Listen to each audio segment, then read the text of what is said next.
ക്ഷേമ പെൻഷൻ വിതരണം ചെയ്യുന്നതിന് 1105 കോടി രൂപ അനുവദിച്ച് സംസ്ഥാന സർക്കാർ. പെൻഷൻ ഒരു മാസവും മുടങ്ങാതെ കൊടുക്കണമെന്ന സർക്കാർ നയത്തിന്റെ ഭാഗമായാണ് നടപടി. ക്ഷേമനിധി ബോർഡ് വഴി പെൻഷൻ വിതരണം ചെയ്യുന്നതിന് 32 കോടി രൂപയാണ് അനുവദിച്ചത്.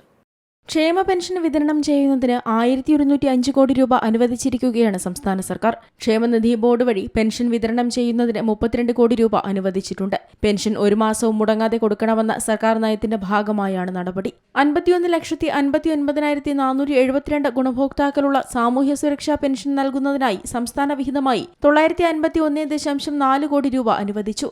സർക്കാരിന്റെ ധനസഹായത്തോടെ ക്ഷേമനിധി ബോർഡ് പെൻഷൻ നൽകുന്ന 16 ബോർഡുകളിലെ 6.59 ലക്ഷം ഗുണഭോക്താക്കൾക്കായി 130.32 കോടി രൂപയും ദേശീയ സാമൂഹ്യ സഹായ പദ്ധതി, വാർദ്ധക്യ, ഭിന്നശേഷി, വിധവ പെൻഷനുകളിലെ 8,41,456 പേർക്കുള്ള കേന്ദ്ര സംസ്ഥാന വിഹിതമായി 24.76 കോടി രൂപയും അനുവദിച്ചു. ഓഗസ്റ്റ് 31-നകം വിതരണം പൂർത്തിയാക്കും. ജീവനക്കാർക്കും അധ്യാപകർക്കും 4,500 രൂപ ബോണസും 20,000 രൂപ ഓണം അഡ്വാൻസും നൽകും.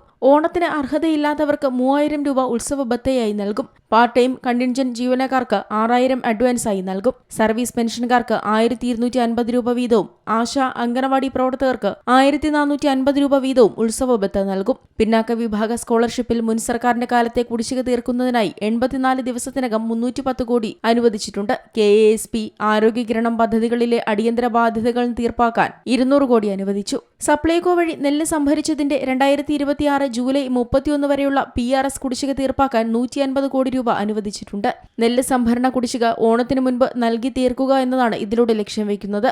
ഓണവിപണി സജീവമാക്കുന്നതിന് CMDRF-ൽ നിന്നും സപ്ലൈകോയ്ക്കായി 53 കോടി രൂപ മുൻകൂറായി അനുവദിച്ചിട്ടുണ്ട്. ഓണക്കാലത്ത് വിലക്കയറ്റം തടയുന്നതിനായി കൺസ്യൂമർ ഫെഡ് വഴിയും 25 കോടി അനുവദിച്ചു. 100 തൊഴിൽ ദിനങ്ങൾ പൂർത്തിയാക്കിയ 3.68 ലക്ഷം കുടുംബങ്ങൾക്ക് 1,200 രൂപ വീതം നൽകാൻ 44.24 കോടി രൂപയാണ് അനുവദിച്ചത്.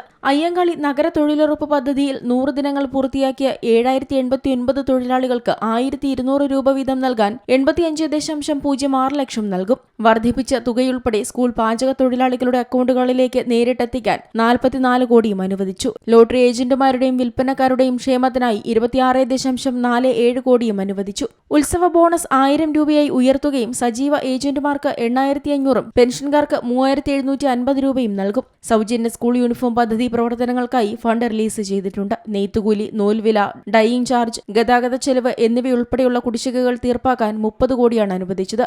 60 വയസ്സിന് മുകളിലുള്ള 52,826 പട്ടികവർഗക്കാർക്ക് ഒരാൾക്ക് 1,000 രൂപ നിരക്കിൽ ഓണക്കോടി വിതരണം ചെയ്യും. കിടപ്പിലായ രോഗികളെയും ഭിന്നശേഷിക്കാരെയും പരിചരിക്കുന്നവർക്കുള്ള ധനസഹായം 600-ൽ നിന്ന് 1,000-ആയി ഉയർത്തി. മുണ്ടക്കൈ ചൂരൽമല പുനരധിവാസത്തിന്റെ ഭാഗമായി കുടുംബമൊന്നിന് 2 ലക്ഷം വീതം അധിക സഹായവും നൽകും. എൻഡോസൾഫാൻ ദുരിതബാധിതർക്കുള്ള സ്നേഹസാന്ത്വനം പദ്ധതിക്കായി 14.4 കോടി രൂപ അനുവദിച്ചു. News desk Zee Malayalam news. ഏറ്റവും പുതിയ വാർത്തകളും വിശേഷങ്ങളും വിരൽ തുമ്പിലറിയാൻ സീ മലയാളം ന്യൂസ് എല്ലാ ഡിജിറ്റൽ പ്ലാറ്റ്ഫോമുകളിലും ലഭ്യം.